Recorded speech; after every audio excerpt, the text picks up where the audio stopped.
Hello students, आज हम CPC के अंतर्गत बहुत ही महत्वपूर्ण टॉपिक संबंध से संबंधित प्रावधानों को देखेंगे। एलएलबी स्टैंडर्ड पर संबंध के संबंध में जो क्वेश्चन आता है वो मोस्टली ऐसे आता है कि संबंध क्या है, संबंध की तामील के विभिन्न ढंग कौन कौन से होते हैं। कई बार क्वेश्चन ये ऐसे भी आ जाता है कि प्रतिवादी पर संबंध की तामील कब की जाती है और तामील से संबंधित दीवानी प्रक्रिया संहिता के अंतर्गत क्या क्या प्रावधान है। तो इस क्वेश्चन को आज हम देखते हैं। हमारा जो टॉपिक डिवाइड है वो डिवाइड किया है मैंने फॉलोइंग हेडिंग्स के अंतर्गत। सबसे पहले जब संबंध को लेकर कोई क्वेश्चन आएगा तो सबसे पहले अपन ये देखना है कि संबंध से संबंधित प्रावधान संहिता में कहाँ किए गए हैं। अपन देखें तो सेक्शन 27 से लेकर 32 तक और आदेश 5 व आदेश 16 में संबंध से संबंधित प्रावधान किए गए हैं। धारा वाले भाग के अंतर्गत सीपीसी का जो फर्स्ट भाग धाराओं से संबंधित है उसमें सेक्शन 27 से लेकर 32 तक किया गया है। फिर आदेश वाला जो सेकंड पार्ट है सीपीसी का उसमें आदेश 5 और आदेश 16 आपके संबंध से संबंधित है। सबसे पहले जो क्वेश्चन रेज होता है वो है कि संबंध क्या है। ठीक है, संबंध को आम भाषा में अपन बुलावा पत्र भी कहते हैं। संबंध की अगर डेफिनेशन देखी जाए तो संबंध न्यायालय का ऐसा लिखित आदेश है जो किसी व्यक्ति को निश्चित समय और स्थान पर न्यायालय में उपस्थित होने के लिए जारी किया जाता है। अर्थात संबंध एक लिखित पत्र है जो संबंधित व्यक्ति के नाम से जारी किया जाता है और उसे निश्चित समय और स्थान पर स्वयं उपस्थित होने के लिए कोई दस्तावेज पेश करने के लिए आदेशित किया जाता है। सेकंड जो पार्ट है वो है कि संबंध के आवश्यक तत्व या एसेंशियल कंडीशंस क्या हो सकती हैं। देखो, हर संबंध लिखित में होता है, संबंध 2 प्रतियों में होता है। जिस न्यायालय ने संबंध को जारी किया है उस पर उसके हस्ताक्षर व न्यायालय की मुद्रा लगी होती है। जिस उद्देश्य से वह जारी किया गया है उस उद्देश्य का वर्णन भी संबंध के अंतर्गत होता है। अर्थात वह विवादकों के बनाने के संबंध में है या मामले के निपटारे के संबंध में है। तो संबंध के आवश्यक तत्व हैं 2 प्रतियां लिखित में होना और न्यायालय के हस्ताक्षर और उसमें मुद्रा होना। नेक्स्ट है कि संबंध हम किस उद्देश्य से जारी करते हैं, अर्थात संबंध जारी करने की आवश्यकता क्यों पड़ती है। ठीक, जब कोई भी वाद न्यायालय में दायर कर दिया जाता है तो प्रतिवादी से यह अपेक्षा की जाती है कि वह अपना वाद पत्र के संबंध में अपना जवाब दावा पेश करे।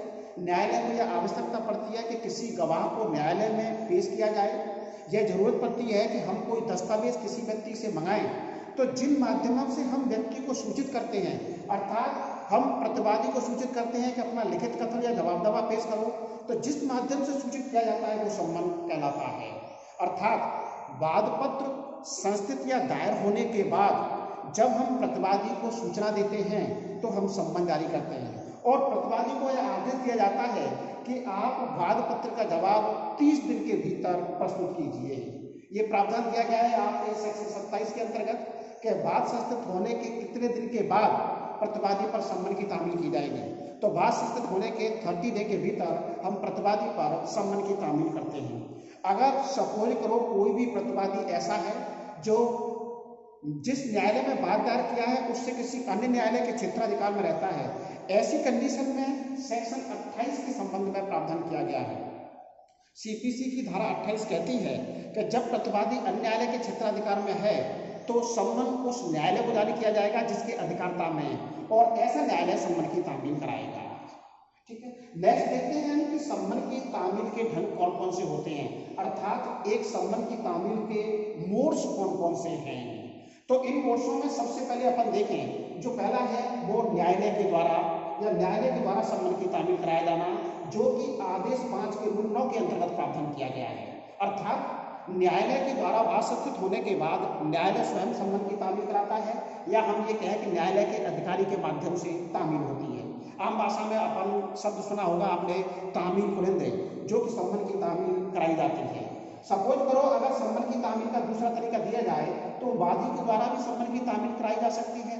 जब वादी स्वयं न्यायालय में आवेदन करे और न्यायालय ने उसे परमिशन दी हो तो वादी स्वयं भी प्रतिवादी पर संबंध की तामील करा देता है। इसे आम भाषा में वैसे दस्ती तामील के नाम से भी जाना जाता है। ये आपके 9A में दी गई है। एक तामील का ढंग है प्रत्यक्ष तहत तामील कराया जाना। या व्यक्ति से तामील कराना, अर्थात सम्मन की दो प्रतियों में से एक प्रति प्रतिवादी या संबंधित व्यक्ति को दिया जाना और दूसरी पर उसके हस्ताक्षर लेना प्रत्यक्ष से या व्यक्तिगत तामील कहलाती है।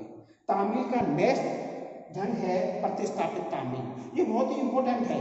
कई बार आपके LLB स्टैंडर्ड पर सब्स्टिट्यूटिव सर्विस ऑफ सम्मन या प्रतिस्थापित तामील को लेवे अलग से भी शॉर्ट नोट लिखने के लिए आ जाता है। जब तामील यहाँ इन माध्यमों से पॉसिबल नहीं होती है तो न्यायालय के द्वारा प्रतिस्थापित तामील का सहारा लिया जाता है। प्रतिस्थापित तामील के अंतर्गत न्यायालय के द्वारा न्यायालय के सूचना पट पर एक प्रति चस्पा की जाती है। ऐसे ही अगर प्रतिवादी का कोई निवास स्थान है तो प्रतिवादी के निवास के सहज स्थान पर एक प्रति चस्पा की जाएगी।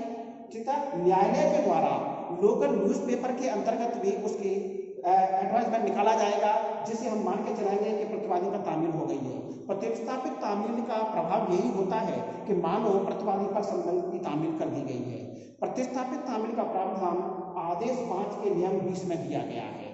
ठीक है, इसके अलावा अपन विशेष मामले भी देखते हैं और विशेष मामले में तामील करने का विशेष प्रावधान भी रहता है। जैसे सपोज करो अगर प्रतिवादी जेल या कारागार में बंद हो तो हम सम्मन की तामील कैसे करेंगे? ऐसी कंडीशन में हम सम्मन की तामील कारागार के प्रभारी अधिकारी अर्थात जेलर के माध्यम से करेंगे। जेलर को भेज जाएगी और जेलर के माध्यम से संबंधित व्यक्ति पर होगी। अगर कोई व्यक्ति लोक प्राधिकारी है या रेलवे कंपनी है, वहां सम्मन की तामील कैसे होगी? तो हम कार्यालय के प्रधान को सम्मन की प्रति भेजेंगे। अगर कोई व्यक्ति सैनिक, नौसैनिक, वायुसैनिक के अंतर्गत है अर्थात आर्मी वगैरह में है, ऐसे मामले में हम सम्मन की तामील कमांडिंग ऑफिसर के माध्यम से करते हैं। इनके अलावा और भी देखा जाए कि सम्मन की तामील के सपोज करो कि अगर प्रतिवादी नहीं मिलता है तो यह क्वेश्चन ऐसा होता है कि उस तामील को हम किन किन व्यक्तियों पर करा सकते हैं। तो ध्यान रखना, ऐसी कंडीशन में अगर वादी उपलब्ध नहीं हो रहा है तो हम परिवार के वैश्य सदस्यों पर भी तामील करा सकते हैं CPC में। ठीक है, ऐसे मामलों में वैश्य सदस्यों के अंतर्गत हम महिलाओं को भी शामिल करते हैं अर्थात परिवार की महिला पर भी तामील कराई जा सकती है, लेकिन नौकर पर नहीं कराई जा सकती।